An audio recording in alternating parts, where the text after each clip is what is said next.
your #1 news team covering the North.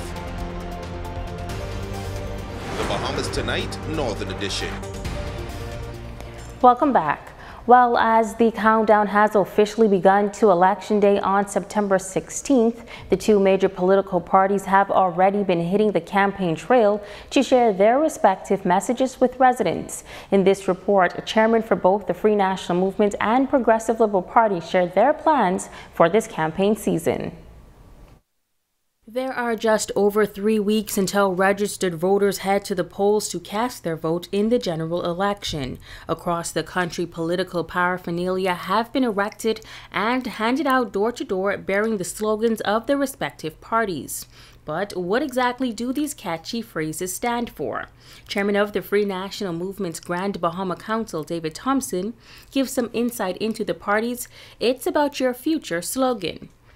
The campaign slogan of the Free National Movement reflects that we are a FNM party who is looking forward. We're looking to the future. We are looking to our young people. We are looking to the generations who are with and come behind us. We are looking to build better and stronger our Bahamas. Chairman of the Progressive Liberal Party, Fred Mitchell, says that if elected, the PLP is prepared to usher in a new day on day one. The fact that there's a new opportunity for restoration and rebuilding, to cut away from the politics of meanness, the politics of exclusion, the politics of the rich and the famous, to give people of ordinary means the opportunity to recover their position in the country.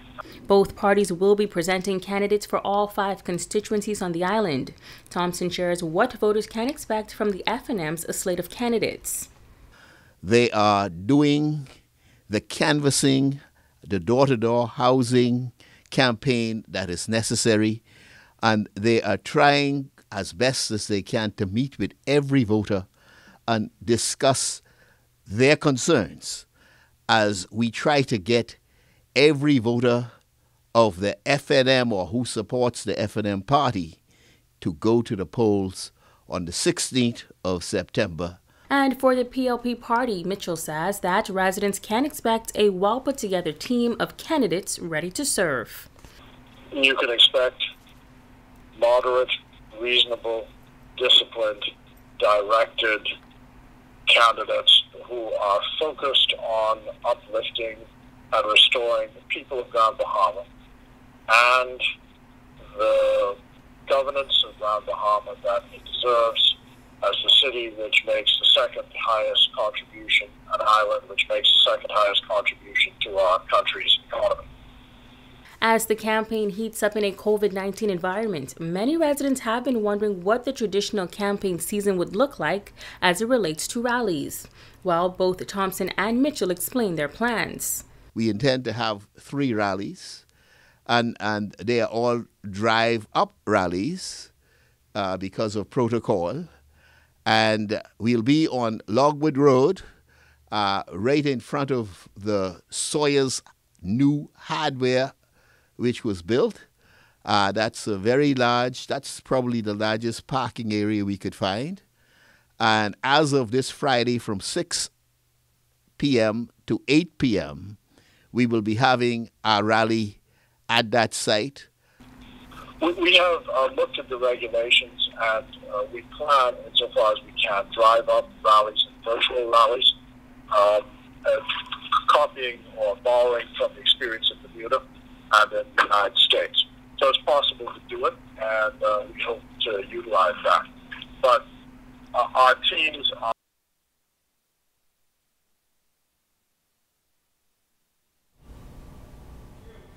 In other news, the Minister of Education, the Honorable Jeffrey Lloyd, will deliver a national address tonight at 8 o'clock on the start of the upcoming school year. The Ministry of Education has confirmed that the government will open schools in a virtual learning format on August 30th.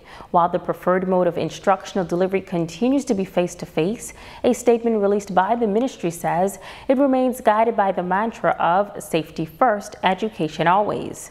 The statement continues that as many students and educators will be returning from summer travel. The Ministry of Education is of the opinion that online instruction will assist in reducing the chances of experiencing a spike in COVID-19 cases throughout the country, and this action is necessary given the state of the nation's healthcare system.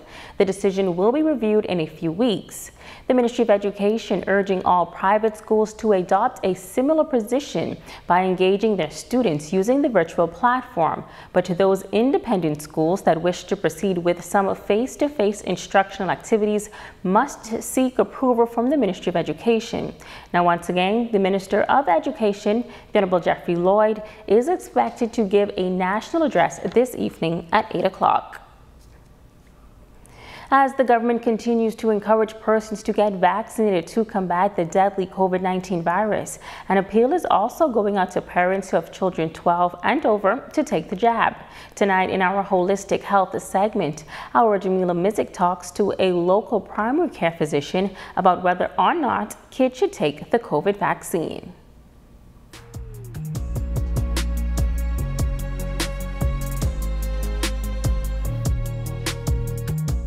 The Pfizer vaccine is available to children ages 12 through 17 in the country, but many are wondering if it is safe. Well, we spoke to Managing Director at Geneva Wellness Center, Dr. Leviticus Roll, who says generally vaccinations have been safe for children. Obviously, we've been giving vaccines to children for many years now. In fact, we give vaccines among the pediatric population more than adults.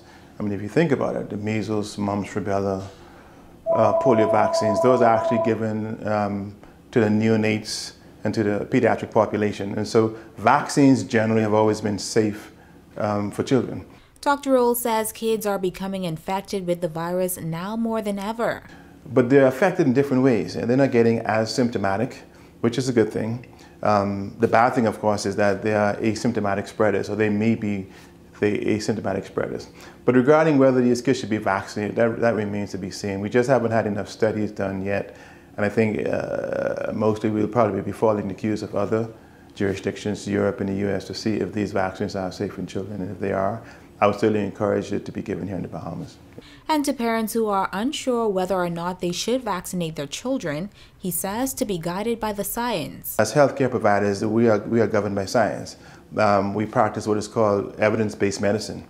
And if the evidence tells us that the vaccines are safe in the pediatric population, that they're effective, that there's more good than harm, and then we make that recommendation to parents to get vaccinated, which is what we've always done with all vaccines.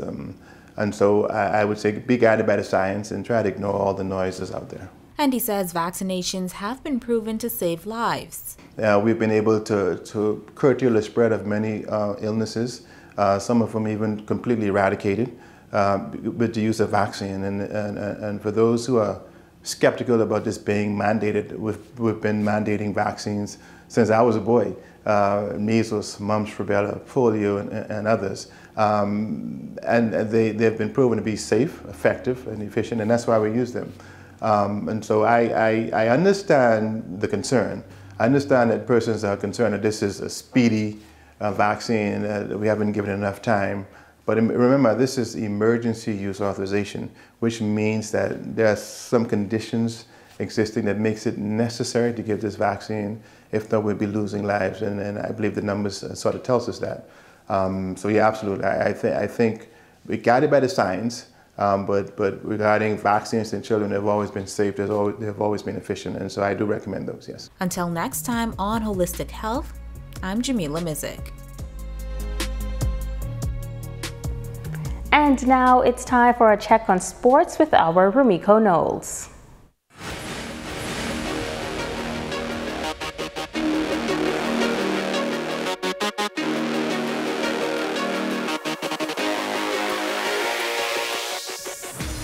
Welcome to Sports in the North. I'm Rumiko Knowles. Sporting activities throughout the country have been heavily affected by the pandemic. Prime Minister, the Most Honorable Dr. Hubert Minnis, noting during his national address that the lack of sports and extracurricular activities have also taken a toll on students, and he gave this update as to when such activities can be expected to return. The sooner a large number of appropriate age students and their families are vaccinated, the sooner we can return to safe, face-to-face learning, team sports, extracurricular programs, and youth programs.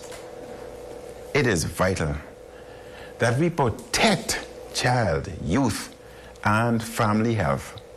And while sporting organizations throughout the country are eager for sporting activities to resume, the Prime Minister encourages all to vaccinate themselves against the deadly virus. Our children and youth need more opportunities for group sports and activities.